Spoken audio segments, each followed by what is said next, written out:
guys, welcome to my YouTube channel. It promises to be amazing and fun. Today I am going to review this book titled The Tale of the Valiant Ninja Frog by Alastiar Chisholm, illustrated by Jez Tuya. Jamie, their dad, and Abby were sitting by a campfire. "Dad, tell us a story," said Jamie. "Tell us a story, yes, a story," said Abby. "Okay, what kind of story?" asked their dad. "A story with a princess," said Jamie. "A story with a frog?"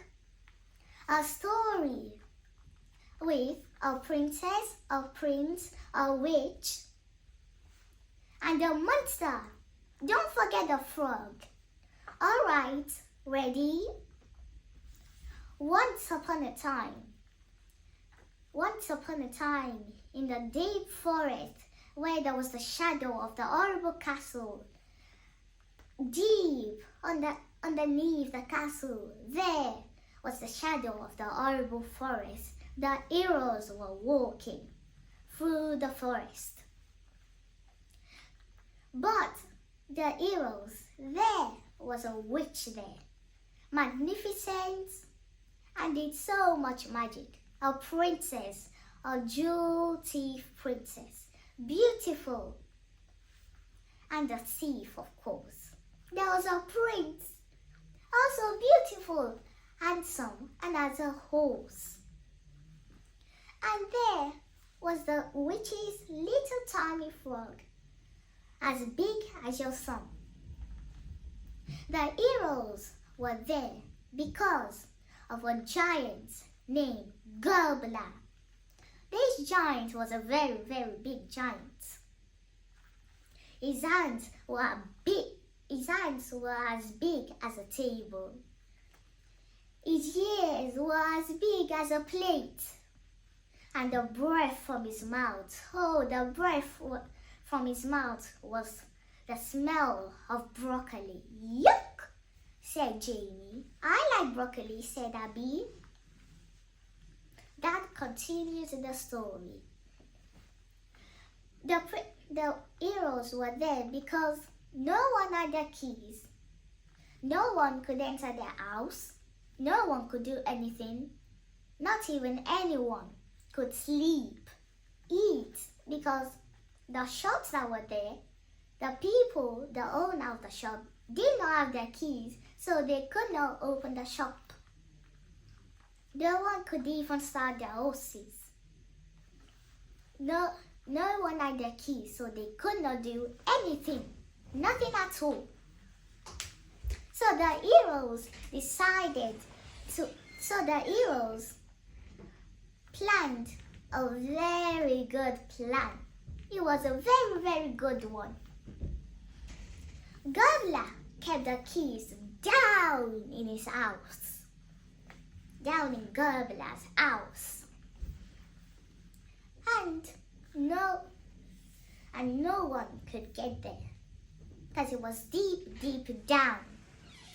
Then one day, while Gobbler was sitting in his chair and thinking how grumpy he was, how big he was, there was a knock on the door. "Knock, knock, knock." "Who dares to disturb me?" said Gobbler. He went to the door and opened the door. There he saw the heroes. The heroes were there. "We are a team of circuses and we're here to impress you." Gobbler told them to go on. The prince said, "I shall show you what Adrian the Amazing Horse can do." Adrian the Amazing Horse can do things such as standing on his head. Wait, Adrian the Amazing Horse could do juggling. He could walk on his tiptoes, said Jamie. "Yes, of course," said Dad. Then, while Adrian the Amazing Horse was distracting Gobbler and his little rat. The witch and the princess sneaked past. They walked quietly into Gobbler's house and they came up on the door. The witch turned the door into jelly with a wicked wand, with a wicked eye too. She turned the door to jelly and the princess was all covered in jelly. Then she threw a rope up and went climbing down and down. There she found the keys to all the kingdom. She carried it all and the witch pulled her up again. Then a big alarm rang. Dong! Gobbler knew what this meant. Someone had stolen the keys. He grabbed them. The heroes ran as fast as they could, but Gobbler grabbed them all of them. Yeah, I will gobble you all up, Gobbler said. But the witch's little frog, Barry, was so tiny that he could get out of the witch's hands. Well, Dad scratched his head. Well, I don't know what happens next. I know what happens next, said Abby. Gobbler. I know what happened next, said Abby. Jamie said, no, I know. The witch cast a spell and gets them all out. But Dad said, the witches cannot wave a wand because she's stuck. I know what happened, said Abby. Jamie said, maybe the prince fights Gobbler. Dad said, but Gobbler is so strong. Then Abby said, I know what happens. Barry the little frog saves everyone. He was so tiny that he could get out of the giant's hands. But he's too small, said Jamie. Well, because he is too small, he could get out of Gobbler's hands. How tiny he was. Abby continued the story. Then he up to the back of Gobbler and he kicked his head. Gobbler could not even do anything. He lost his balance and fell down on the floor. Then the heroes were free. He dropped all of them. And together they tied him up and his little rats. Finally, everyone got their keys back. And everyone said, thank you, Barry, you are an amazing frog. So now, Barry, the little frog, is a ninja too. So, Dad said, oh, that was quite a lovely story. Thank you, Abby. Dad, Jamie and Abby went closer to Dad and they looked up at the sky, looking at the little stars twinkling. Jamie said, yawning, what story shall we have tomorrow? He said. Dad told Abby, what do you think, Abby? Abby looked at the stars. Space pirate bed, that's the story we should have. All right, said Dad.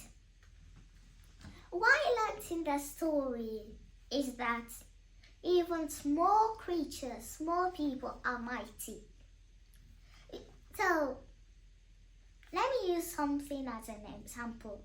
So, if you have like a little brother or sister, they're tiny, and you're like, I have to keep you guys safe. So you guys have to stay where I tell you to go.